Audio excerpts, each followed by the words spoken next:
12月22日，中国机体电路设计业2021年会暨无锡集成电路产业创新发展高峰论坛 ICCAD 2021举行。在当天上午的主题演讲环节，台积电南京有限公司总经理罗振球做了主题为半导体产业的新时代的主题演讲。在演讲当中，罗振球介绍了台积电现时在先进制程、先进封装方面的布局，并宣布台积电将于明年3季度推出全新的针对汽车电子的 N5A 工艺平台，该平台将完全符合车规级标准，摩尔定律继续有效。台积电2023年量产3纳米。近年来，随着电晶体萎缩变得越来越困难，联电、革新相继放弃10纳米以下的先进制程的研发。摩尔定律的头号践行者英特尔在电晶体工艺制程的推进上也是持续放缓，业界出现了众多关于摩尔定律放缓或者摩尔定律失效的说法。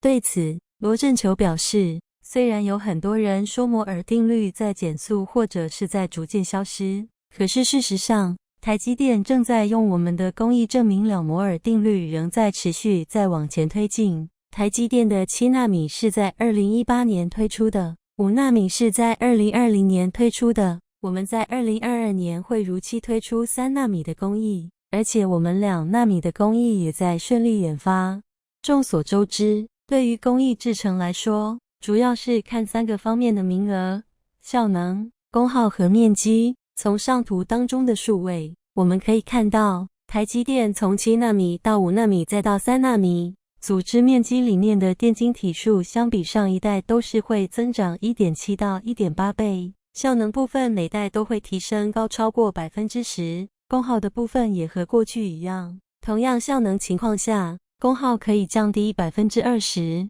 罗振球强调，即使在疫情期间，电晶体科技发展依然是没有减缓，依旧依照住原来的步调持续前进。虽然近期外界有传闻称，台积电的3纳米工艺开发遭遇困难，可能将导致3纳米推出的时间延期，但是罗振球在会后接受新智讯专访时表示，那些都只是传闻，我们会如期量产3纳米。根据台积电官方的资料显示，台积电的3纳米相比上一代的5纳米工艺，在逻辑密度上提升了 1.7 倍，性能提升了 11%， 同等效能下功耗可降低25到 30%。 而对于未来如何实现电晶体的进一步萎缩，罗振球透露，这主要有2个方向：一、改变电晶体的结构，现时三星已经决定在 3nm 采用全新的环绕山级电晶体 GAA 结构，而台积电3纳米仍然是其市场效电晶体 FinFET 结构。不过，台积电研发 Nanosheet、Nanowire 的电晶体结构类似 GAA 超过15年，已经达到非常扎实的效能。二、改变电晶体的资料，比如可以采用2维资料来做电晶体，因为变薄了，电量控制也可以做得更好，而且效能可以更强。这2个方向，台积电会齐头并进。罗振球说道。延续摩尔定律经济效益的另一方向 ，3D 封装。众所周知，摩尔定律并不仅仅是每隔18到24个月电晶体数量新增1倍，而且获得这个新增1倍的电晶体的价格还要保持不变。但实际上，随着先进制程的持续推进，无论是晶片厂商还是消费者，所需要付出的成本近年来是在持续增长的。那么如何来维持摩尔定律的经济效益呢？ 3D 封装技术。 3D 封装技术被认为是在保持整个晶片的系统及性能提升的同时，成本也能够得到很好控制的一大解决方案。它可以让组织体积下的电晶体数量成倍增长，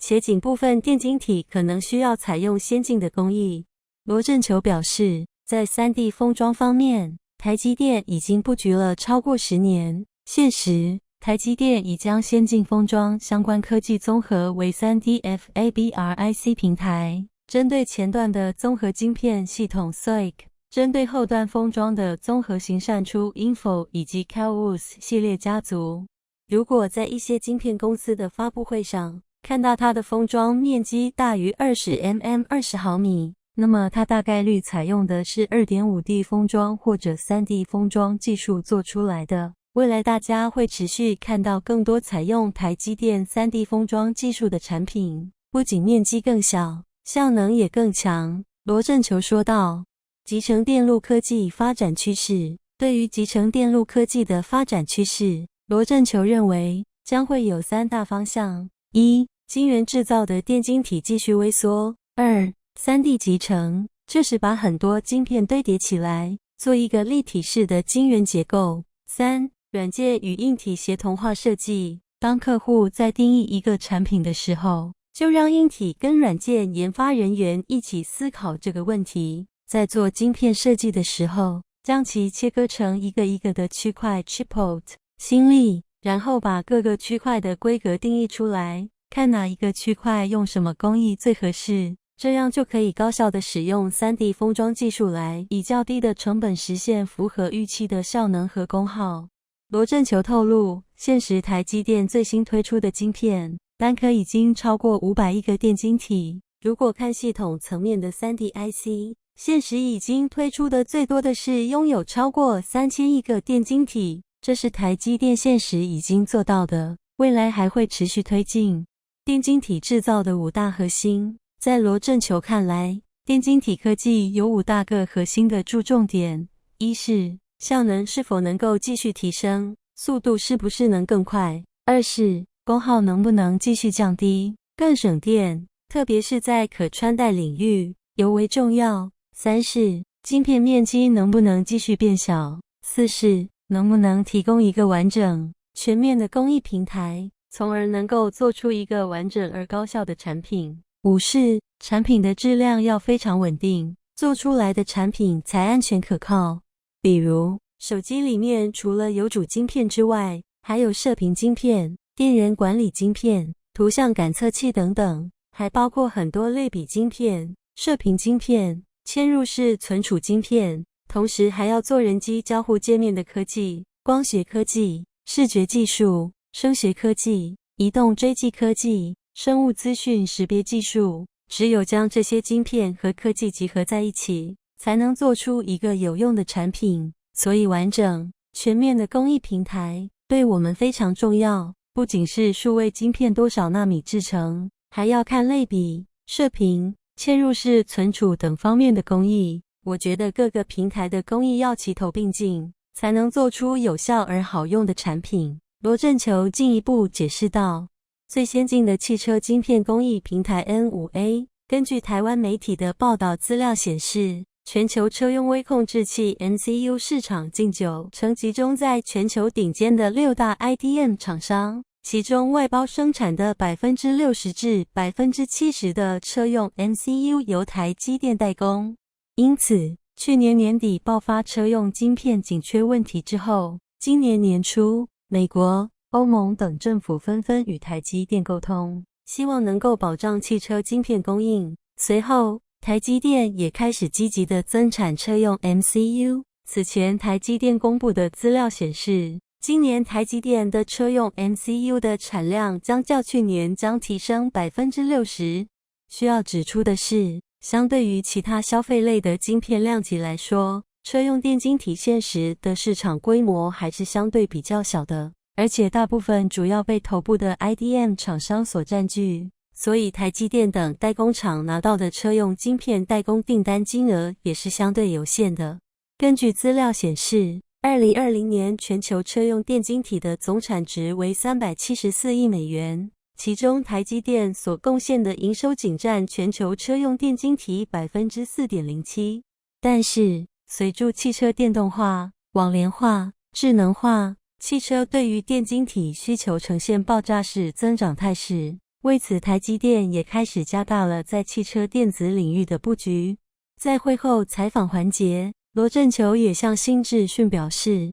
汽车电子是台积电非常看好的一个市场。虽然现时整个汽车市场的增量已经比较有限，但是电动汽车对于传统燃油车的替代，这个是一个非常大的市场。而且每一辆电动汽车，随着智能化、联网化，乃至自动驾驶水准的提升，对于汽车电晶体需求将是会呈现很多倍的增长，所以这个领域有着非常大的市场机会。在此次的 ICCAD 2021会上，罗振球公布了台积电针对 ADAS 和智慧数位驾驶舱的汽车晶片的5纳米工艺平台 N5A， 这接续台积电在16纳米、7纳米之后的最先进的汽车电子工艺。据介绍， N5A 将符合 AEC Q100、ISO 26262、IATF 16949等汽车工艺标准，将会在2022年3季度推出。罗振球强调，汽车电子是全世界最讲究安全性、可靠性的一种工艺科技，它会用在辅助驾驶、智慧座舱，或者是未来的自动驾驶上。所有它的安全性和可靠性非常重要，它在这方面的要求要远高于效能和功耗。3年内投资1000亿美元，2050年实现净零排放，未来持续推动在先进制程、先进封装上研发，以及产能方面的提升。台积电此前就宣布，将在2021、2022、2023年累计投资超过1000亿美元。另外，为了实现可持续发展，以及顺应全球减碳的大趋势，台积电已经确立了碳排放的长期目标，